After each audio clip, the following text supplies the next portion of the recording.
I stayed there, staring at my son's lifeless body that was now surrounded by blood on our living room floor.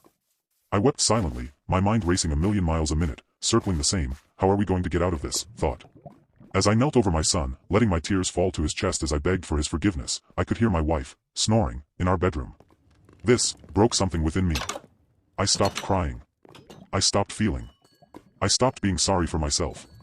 My wife had just beaten our son to death while I watched on, refusing to put an end to it. I was an accomplice. I was going to jail no matter what.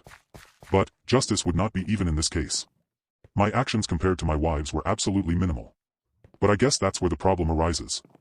I felt a moral decay come over me as I inched closer and closer to our bedroom.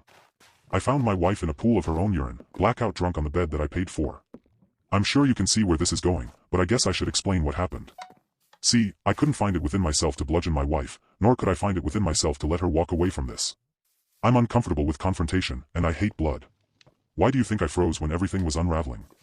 But I needed to make her pay for this. Grabbing one of the pillows, I pressed firmly against her face.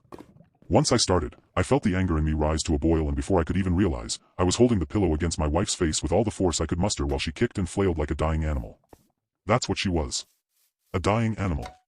Once she stopped moving, I couldn't help but feel a hint of irony. Get up, you shit, I know you're faking, I whispered into her ear. I left the room calmly and went to the kitchen to brew a fresh pot of tea. If I was going to prison, I was at least going to make sure I got to enjoy one last delicacy before I was behind bars.